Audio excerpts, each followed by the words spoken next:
Grand Rising, fellow builders. Today is a rest day for me from the physical workout. I guess every day continues to be a mental workout. But instead of not creating any form of content at all today, I figured I would go ahead and share a dream that I had with you guys and some insights and playful thoughts that stirred up within me that maybe will resonate with some of you. I do not subscribe to any organized religion. If you wanted to put a label on the way that I think, I do believe that spiritually sovereign would be the best thing to put on it.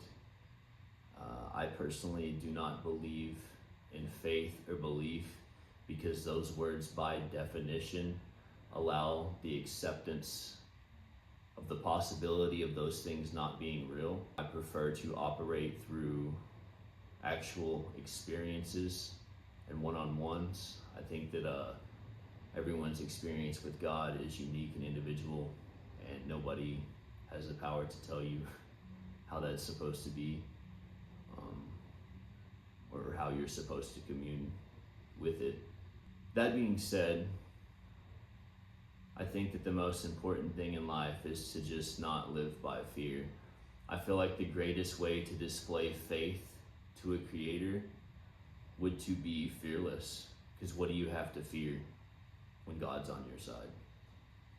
The first thing that stuck out about this dream to me was that the dream stuck with me. Usually when I have a dream, I wake up, acknowledge the fact that I had a dream, start my day, and poof, the dream's just gone. It's no longer part of the memory.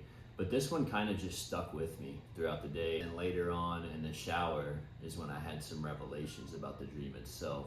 The dream began in a wooded area, like a forest-like area, really green, beautiful, bunch of flowers, butterflies, and I was sitting on a fallen tree with a being.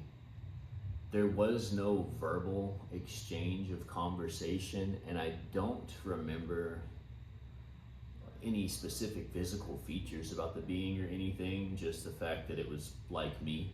We were the same shape. And I would ask the being, like I said, there was no verbal conversations going on. It was kind of like telepathically.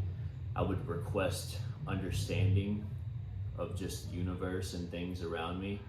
And the being would look at me as if I was kind of foolish. But anytime I started to gain understanding, I would start to slowly melt or mesh into the very fabrics of reality. And what I mean by that is air, oxygen, the primordial waters that we are moving throughout right now, that everything is interconnected through.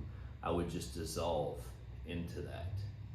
Once I would start to mesh into the fabrics of reality, it would freak me out, and I would suddenly take physical form again, as if I didn't want to remember.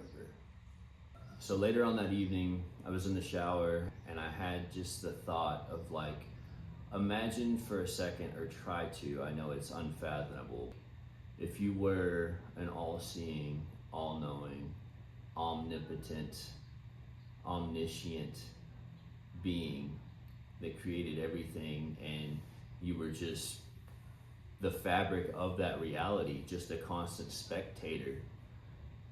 Do you not think that you would get bored or maybe tired of watching the game? Like, same thing as if you like video games and you're watching someone else play a video game, or say like you're an athlete and you see a quarterback you like make a dumb play and you're like, oh man, you should have done this. Do you not think that maybe a creator would do that same thing? That maybe it would want to play the game and experience itself from different aspects, to immerse itself in an experience that seems so real that it forgets that it has absolute control over the entire thing. Maybe it just keeps trying to distract itself just enough to not remember that, in order for the experience to seem genuine. For those with ears to hear, it's a mighty fun thought to play with.